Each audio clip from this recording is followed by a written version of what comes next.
وہ ٹرائنگل کے محافظوں والا کمانڈو ڈریس پہنے ہوئی تھی اور اتفاق تھا کہ بوما کی دیکھ بھال اور باتوں میں اب تک ان تبدیلیوں کی طرف میں توجہ نہیں دے سکا تھا۔ ہاں اب تم شروع ہو جاؤ جانکی، میں نے جانکی کی طرف دیکھتے ہوئے کہا۔ ہم پہاڑی کی چوٹی پر پہنچ کر دوسری طرف اتر ہی رہے تھے کہ فائرنگ کی آواز سنائی دی۔ واپس آئے تو کمرے میں خون بکھرا ہوا تھا، وہ محافظ لڑکی بھی غائب تھی اور تم بھی۔ تمہاری رائفل برآمدے میں پڑی تھی، کمرے کے اندر تمہارا خنجر اور ہیئر کلپ بھی مل گیا۔ ہم تو تم پر فاتحہ پڑھ چکے تھے، اب بتاؤ کہ ہماری عدم موجودگی میں اس کاٹیج میں ہوا کیا تھا اور تم زندہ کیسے بچ گئی؟ موت نے مجھے دبوچنے کی کوشش تو پوری کی تھی، مگر میں اس بار بھی اسے چکمہ دینے میں کامیاب ہو گئی۔ تم لوگوں کے جانے کے کچھ دیر تک تو میں اس کاٹیج کے باہر پتھر پر بیٹھی رہی۔ پھر میرے ذہن میں ایک اور خیال آیا۔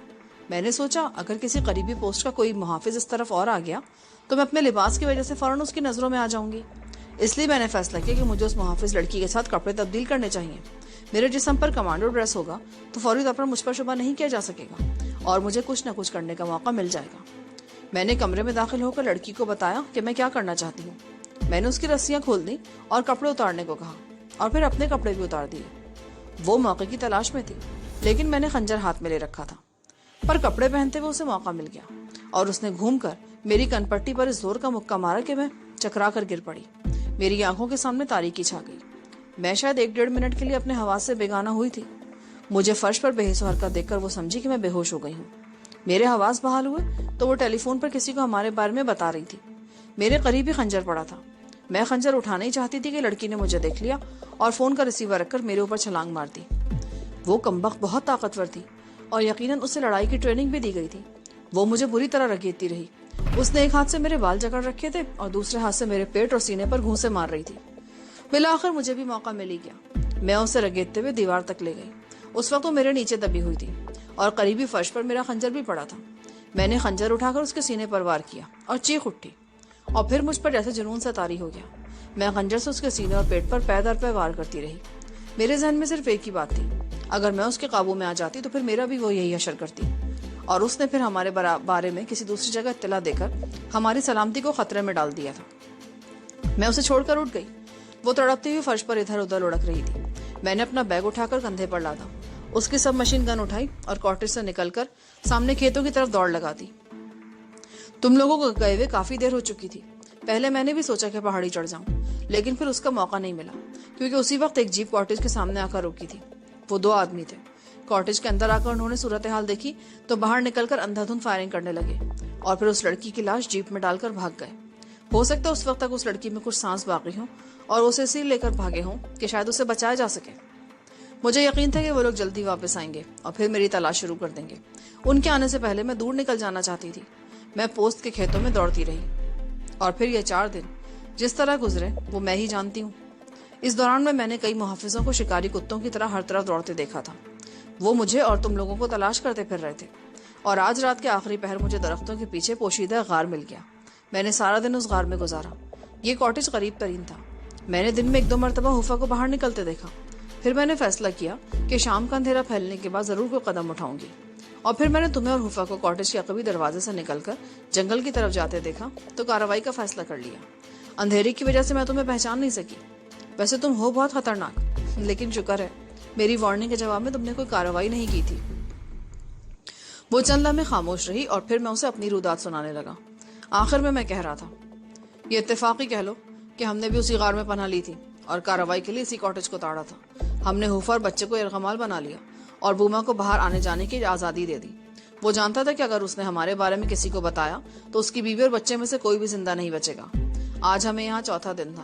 بوما کو زہریلے کیڑے کے کاٹنے کا جو حادثہ پیش آیا اس کے بعد ساری صورتحال تبدیل ہو گئی اور جو کچھ بھی ہے اب تمہارے سامنے ہے۔ میں دیکھ رہی ہوں کہ تم نے انہیں آزاد چھوڑ دیا ہے۔ کیا یہ خطرناک نہیں جانکی، میں کسی کو پہچاننے میں غلطی نہیں کرتا۔ مجھے یقین ہے وہ ہمیں دھوکہ نہیں دیں گے، بلکہ ہمارے لیے بہت ہی کارآمد ثابت ہوں گے۔ ہم ان کے ذریعے دارا وغیرہ کے بارے میں بہت کچھ معلوم کر سکتے ہیں۔ اگر کوئی دھوکہ ہوا تو ہم میں سے کوئی زندہ نہیں بچے گا وجدان۔ خطرات میں تو ہم ویسے بھی گھرے ہوئے ہیں۔ جو بھی صورتحال ہوگی اس کا مقابلہ کرنے کی کوشش کی جائے گی۔ میں اور جانکی دیر تک باتیں کرتے رہے۔ اس دوران میں سونیا خاموشی سے لیٹی رہی۔ میں نے ایک موقع پر اسے مخاطب کیا تو جواب نہیں ملا۔ وہ سو چکی تھی۔ یہاں 4 دن ہم نے بڑی ٹینشن میں گزارے تھے۔ بوما اور حفا کی نگرانی کے لیے کبھی میں جاگتا تھا اور کبھی سونیا، لیکن اب صورتحال بدل گئی تھی۔